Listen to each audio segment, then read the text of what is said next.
నమస్తే. గరికపాటి గారి గురించి ప్రత్యేకంగా పరిచయం అవసరం లేదు. ఆయన ఎంతటి ఆధ్యాత్మికవేత్తో అందరికీ తెలిసిన విషయమే. అయితే రీసెంట్గా జరుగుతున్నటువంటి అనసూయ శివాజీ ఈ రగడలోకి గరికపాటి గారిని కూడా ఎంటర్ చేశారు. అయితే గరికపాటి గారి వ్యాఖ్యలు అయితే ఇప్పుడు కీలకంగా మారాయి. అయితే శివాజీ గారు ఏం చెప్పారో గరికపాటి గారు కూడా అదే చెప్పారు. అయితే మరి దీని గురించి ప్రముఖులు ఎలా రియాక్ట్ అవుతున్నారు, గరికపాటి గారు ఏం చెప్పారు అనే విషయాల గురించి ఈరోజు మనం తెలుసుకుందాం.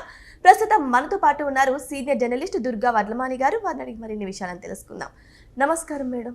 నమస్తే అండి మేడం, గత 3 రోజుల నుంచి హీరో శివాజీ గారిది, యాంకర్ అనసూయ గారిది ఇద్దరి వాదన తెర మీదకి వస్తూనే ఉంది. ఒకరినొకరైతే మాటలతో యుద్ధాలు చేసుకుంటూనే ఉన్నారు. అయితే ఇప్పుడు రీసెంట్గా ఈ వివాదం కాస్త గరికపాటి గారి చుట్టూ కూడా తిరుగుతుంది. ఇప్పుడు గరికపాటి గారి వ్యాఖ్యలు కూడా వైరల్ అవుతున్నాయి. మరి దీని గురించి మీరేమంటారు? గరికపాటి గారు ఏం చెప్పలేదండి. ఆయన క్లియర్ కట్గా ఉన్నది ఉన్నట్టు మాట్లాడారు. అంటే శృంగారానికి అశ్లీలానికి మధ్య ఉండే తేడా గుర్తించండి. ప్రాచీనంగానూ ఉండద్దు, మరీ అల్ట్రా మోడర్న్గానూ ఉండకండి, మధ్యస్థంగా ఉండండి.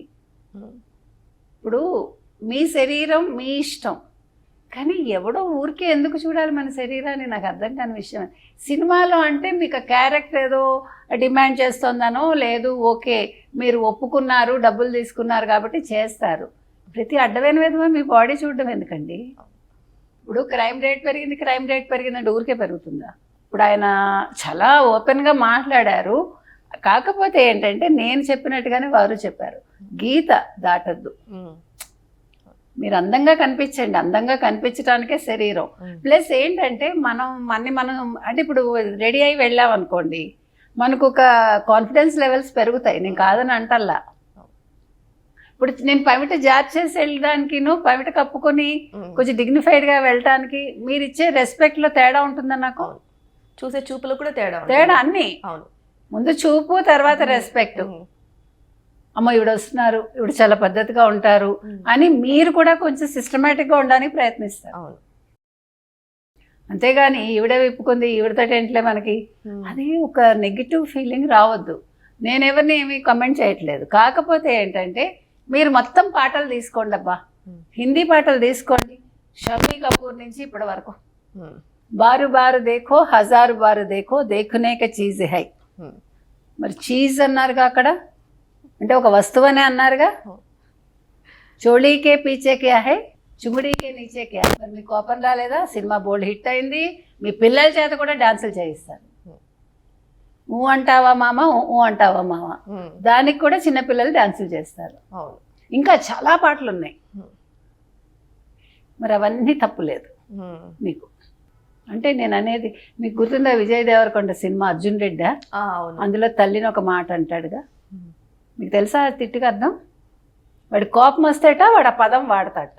అవును, దాన్ని జర్నలిస్టులు కూడా కొంతమంది సమర్థించారు. అప్పుడు చాలా అది వర్డ్ కూడా బాగా ఫేమస్. అది తల్లికి సంబంధించింది, తల్లి జన్మస్థానానికి సంబంధించిన వర్డ్ అది. తెలుసా మీకు? మరి అవి ఎన్ని అర్థాలు తెలియదా మీకు? మరి వాటి మీద ఎందుకు పడరు మీరు? మిమ్మల్ని బట్టలు మంచిగా వేసుకోమంటే కోపం వస్తుంది, మరి వీటన్నింటి మీద మరి మీరు ఎందుకు మాట్లాడరు? ఆడవాళ్లే కదా అందరూ. ఇప్పుడు అనసూయ గారి కోపం రావాల్సిన పనే ఉంది అసలు. మిమ్మల్ని అనలేదనుకోండి, మీరు తీసుకోకండి, మీ ఆయనకి నచ్చింది మీ ఒళ్ళు అందరికీ చూపించుకోండి, that is your body, no problem at all. నాగరికత అన్నా, సెలబ్రిటీ అన్నా బట్టలు తగ్గించుకోవటం కాదుగా. అవును. ఇప్పుడు మీ క్యారెక్టర్ అనేది నాకు గుర్తుండాలి. మీరు చాలా అందగత్త అయి ఉండొచ్చు, ఎవడు కాదండు. మీరు బట్టలు శుభ్రంగా కప్పుకున్నా మీ అందం ఎక్కడికి పోదు, మీకు ఇంకా రెస్పెక్ట్ పెడతాము. అనసూయ ఎంత అందంగా ఉన్నారు, ఆవిడ చీర అలా కట్టుకున్నా కూడా ఎంత బాగుంది కదా, ఆవిడ జాకెట్ చూడు ఎంత ఫుల్గా వేసుకున్నారో అంటారు. అంతేగాని ఇంకా నెగిటివ్ కమెంట్స్ ఉండవు.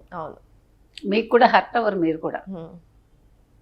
అంటే ఇప్పుడు నేను వేసుకోను అంటే నేనేమి కాదని అంటల్లా. కాకపోతే నిన్న ఆవిడెవరు, చిన్మయి గారు, ఆవిడ అంది కదా, నేను మీ సమాజంలో ఉంటున్నాను. ఆవిడ చాలా వ్యంగ్యంగా మాట్లాడింది. మీరు ఆ క్లిప్ చూసారంటే ఆ వ్యంగ్యం అంతా ఆవిడ మూతి తిప్పడంలోనే ఉంది. నేను వ్యంగ్యంగా మాట్లాడగలను, కానీ నాకు అవసరం లేదు. ఎందుకంటే నేను ఈ సమాజంలో ఉంటున్నాను, నేను మీ సమాజంలో లేను. నేను మన సమాజంలో ఉంటున్నా. సమాజం అనేది మనందరిది, మనందరం కలిస్తే సమాజం. మా అనుకుంటే మనం ఆ సమాజంలో ఉండక్కర్లా. నా కొడుకుని ఎలా పెంచాలో చెప్పండి మీరు అని అడిగింది ఆవిడ. మీ సమాజంలో ఎలా పెంచాలి? అవసరం లేదు, మీ కొడుకుని ఆ పిల్లాడిని పెరగనివ్వండి. మీరు సమాజాన్ని అడిగి మీ పిల్లాడిని కనలేదు, నేను నిన్న కూడా చెప్పాను. మీ కొడుకుని మీ ఇష్ట ప్రకారం మీరు కన్నారు. మీరు స్వేచ్ఛ గురించి మాట్లాడేటప్పుడు పిల్లలకు కూడా అదే స్వేచ్ఛ ఇవ్వాలి. వాళ్ళకి నచ్చినట్టు వాళ్ళు పెరుగుతారు. మీరు వాళ్ళని కంట్రోల్ చేయడానికి వీల్లేదు అప్పుడు. అవును, నేను మేజరు అనేది లేదు. మీరేమంటున్నారు? నా శరీరం నా ఇష్టం, అలాగే వాడి పెంపకం వాడి ఇష్టం అన్నట్టుగా పెంచండి. అప్పుడు ఈ గొడవలు ఉండవు. లేదు అమ్మో మీ సమాజంలో మేము ఉండలేము అనుకుంటే మీరు చక్కగా, నేను నిన్న కూడా చెప్పా, ఒక దీవి కొనుక్కుని వెళ్ళిపోవచ్చు. సమాజానికి దూరంగా ఎవరు ఆయన ఎవడు ఒక స్వామి అతనిలాగా ఒక దీవి కొనుక్కుని లైక్ మైండెడ్ పీపుల్ అక్కడికి వెళ్ళిపోయి హ్యాపీగా బతకండి. ఎవడేమంటాడు? అక్కడ మీరు బట్టలు వేసుకుంటారా వేసుకోరా, లేదు మేము ప్రిమిటివ్ సొసైటీకి వెళ్తాము అనుకుంటే యాడమ్ అండ్ ఈవ్ లాగా, that is your will and wish. ఇప్పుడు ఎవరి లోకాన్ని వాళ్ళు సృష్టించుకోవచ్చు డబ్బులుంటే. అవును, డబ్బులుంటే. డబ్బులు లేకపోతే మనం మిడిల్ క్లాస్గానే బతుకుతాం. డబ్బు ఎక్కువైతేనే మనం ఇవన్నీ ఆలోచిస్తాం. అవును, లేదు ఆ దశకి వెళ్ళటానికి మళ్ళీ బట్టలు తగ్గించుకుంటాం. అది కూడా జరుగుతుంది సమాజంలో. ఇది నేను కల్పించి చెప్పింది కాదు, మీ కళ్ళ ముందే అన్నీ ఉన్నాయి. అవును, నిజమే, అన్నీ మన కళ్ళ ముందు ఉన్నవే. నేను పొట్టి బట్టలు వేసుకుంటాను అన్నారా, ఓకే వేసుకోండి, కానీ వేరే వాళ్ళ కాపురాలు కోల్చకండి. నేను అది చెప్తున్నా. మరి గరికపాటి గారు కూడా ఆ వర్డ్స్ అయితే యూజ్ చేశారు, అంటే ముందర బాబ్ కట్, వెనకాల షార్ట్ కట్. ముందర షార్ట్ హెయిర్ కాదు, ఇప్పుడు జాకెట్లు ముందు షార్ట్ కట్ అంటే మీకు క్లీవేజ్ అంటారు. నేను ఉన్న మాట చెప్తున్నా.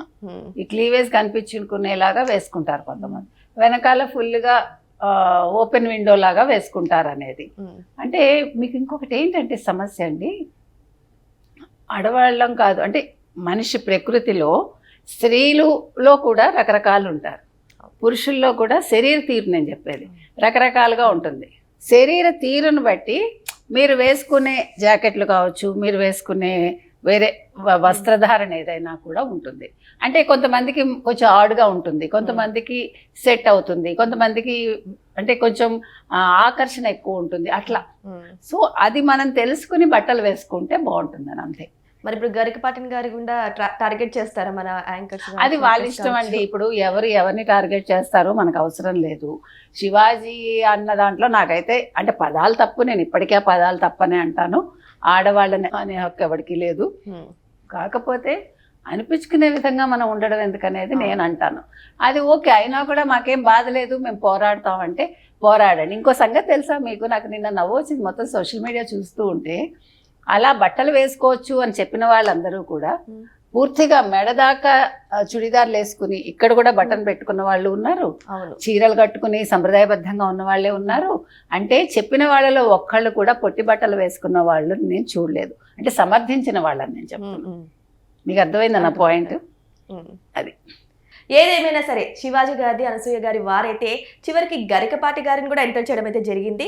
మరి చూద్దాం గరికపాటి గారి మీద కూడా ఈ రకంగా యుద్ధం మొదలు పెట్టేస్తారా లేదా అనేది కూడా. Thank you so much madam. Thank you.